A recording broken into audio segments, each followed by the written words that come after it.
The two biggest teams in baseball are going to face each other in the World Series. It is going to be the biggest World Series matchup in the 2000s, and it could go down as an all-time classic. The Yankees are the second most valuable sports franchise in the world. The Dodgers are the second most valuable franchise in baseball. The Yankees and Dodgers are also among baseball's biggest spending teams, ranking second and fifth in payroll. They have the biggest stars in the game, in Shohei Ohtani, Aaron Judge, Mookie Betts, and Juan Soto. The four of them rank in the top 10 in jersey sales in 2024, and since 2022, they are the top 4 in baseball in BWAR. Their combined salaries this season is $103 million, and that number would be higher if Ohtani's contract did not have deferred payments. Both teams were the best team in their respective league. There has not been a World Series matchup between the two best records in each league since 2013, excluding 2020. The Yankees and Dodgers have not faced each other in the World Series since 1981, when the Dodgers beat the Yankees in 6 games. The Yankees and the Dodgers have faced each other in the World Series 11 times, with the Yankees winning 8 times. The Yankees have not been to the Fall Classic since 2008, when they won it against the Phillies. They have fallen short in recent years, making the ALCS in 4 of the past 8 seasons. The Dodgers are also in a similar position. They have gone to the World Series 3 times since 2017 and have won the World Series once, but they won in the shortened 2020 season, and their World Series title has been called a Mickey Mouse Trophy. Both teams have a lot of pressure to win, so let's dive in to see which team needs this World Series win more.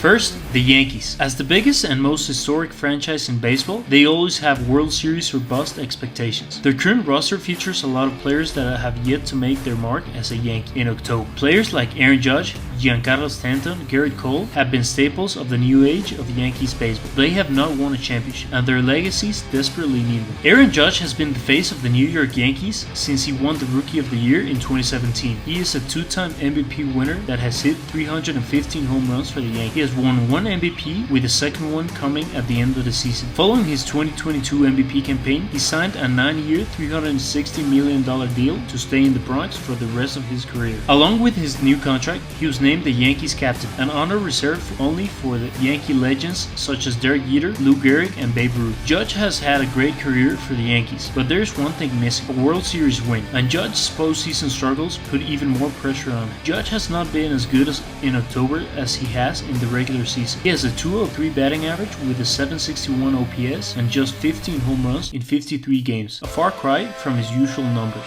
Gerrit Cole is a Yankees player with the second most pressure. Cole signed a $324 million deal across 9 years with the Yankees following 2019, making him the highest paid pitcher in history. He has delivered for the Yankees in the regular season, winning his first Cy Young Award in 2023 and finishing top 5 in 2 other seasons. He has been the ace of the staff for 5 seasons and has brought much needed stability. He is one of the few remaining true horses in the game, but like Judge, he has failed to bring a championship to the Bronx. The Yankees also have a tough situation with Soto. They acquired the 4-time All-Star in the offseason from the Padres. Soto is going to be a free agent after the season ends, and they paid a steep price for him. It was a deal that showed the baseball world that they were going all in 2024. Soto is not guaranteed to re-sign next year, so they have the pressure to make the deal count this year, and maybe with a World Series victory, Soto could be more enticed to stay in the Bronx. Aaron Boone and Andrew Cashman also have a lot of pressure. Fans have been calling for their heads for a long time, and a World Series loss could be what gets them fired.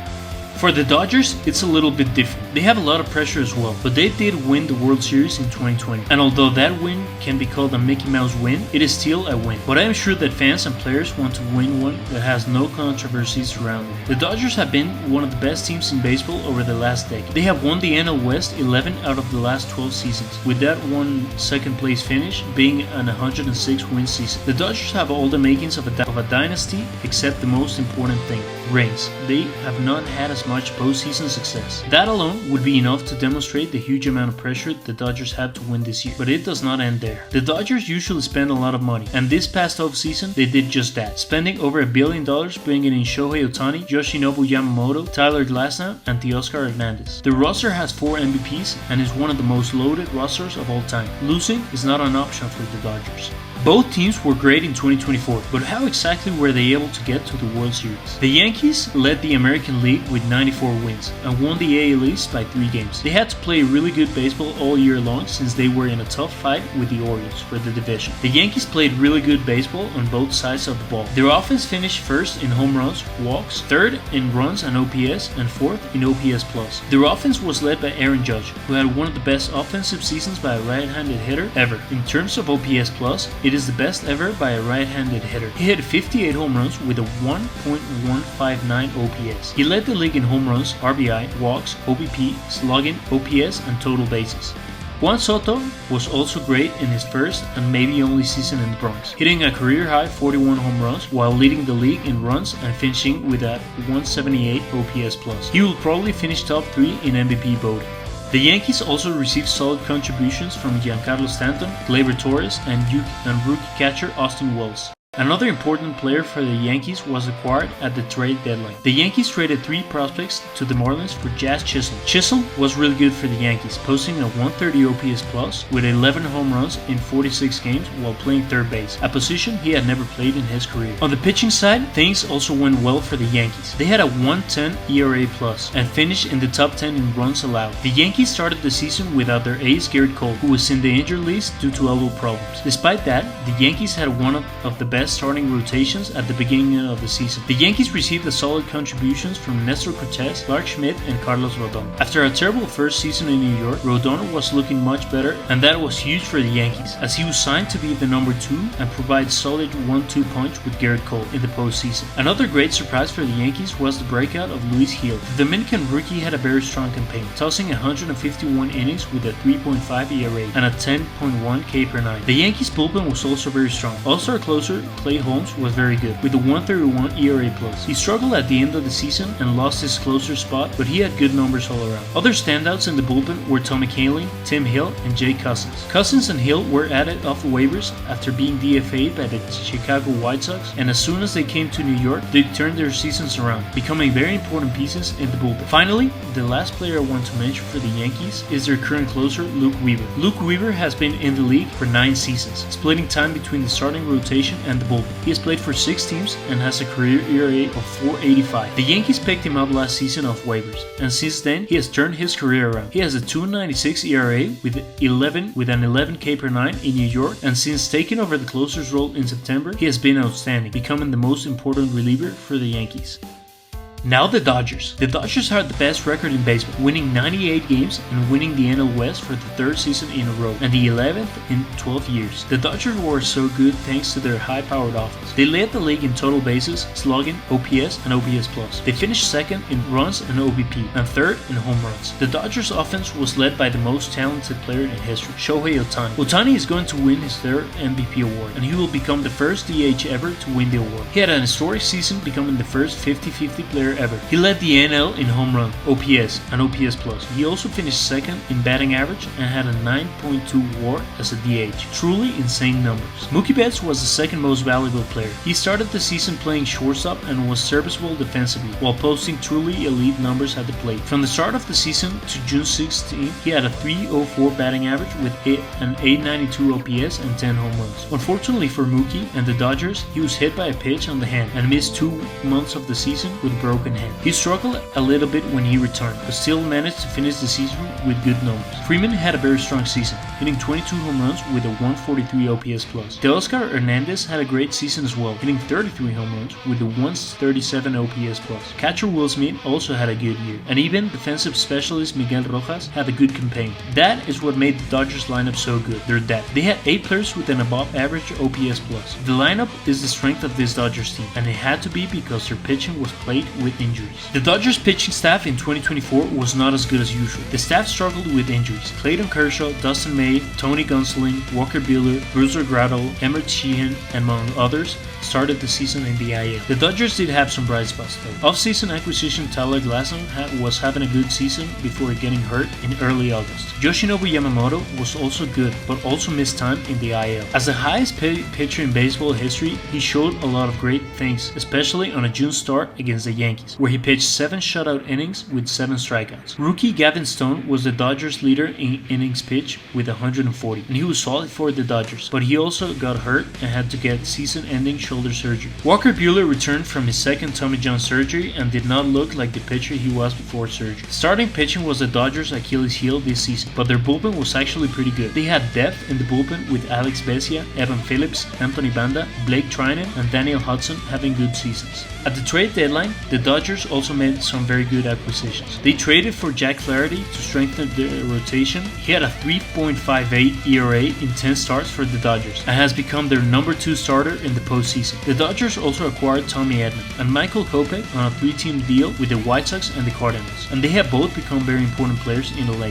Kopech struggled in Chicago with a 4.74 ERA in 43 innings pitched, but as a Dodger, he has become one of the best relievers in baseball. He has a 1.13 ERA in 24 innings pitched for the Dodgers. Edman came to the Dodgers to be a utility player and offer versatility to the Dodgers lineup. He has delivered that and more, especially in the playoffs, where he earned the NLCS MVP award. Both teams are great, and they had some very good seasons, but they also took care of business in the playoffs. The Yankees faced the Royals in the division series and won 3-1. Then they faced the AL Central champions, the Cleveland Guardians, and took care of business, winning 4-1. They have looked very good in the postseason. Giancarlo Stanton is playing really well. He won the ALCS MVP award after hitting 4 home runs and driving in 7. He had 4 hits in this series, and all of them were home runs. The Dodgers had a tougher time in the playoffs. They had a rough matchup in the division series against the Padres and were on the brink of elimination in games 4 and 5. But thanks to their strong pitching staff, which pitched 24 consecutive scoreless innings, they managed to beat the Padres. The Dodgers faced the New York Mets next, and they continued their scoreless streak, tying a major league record with 33 consecutive scoreless innings. The Dodgers won the series in 6 games, thanks to their solid pitching and amazing offense, which set a National League record for most runs in a postseason series with 46. They did that thanks to their strong performances all around and surprises at the plate by Tommy Edman, who won the NLCS MVP. The Dodgers were able to make it to the World Series and set postseason scoring records with an injured Freddie Freeman.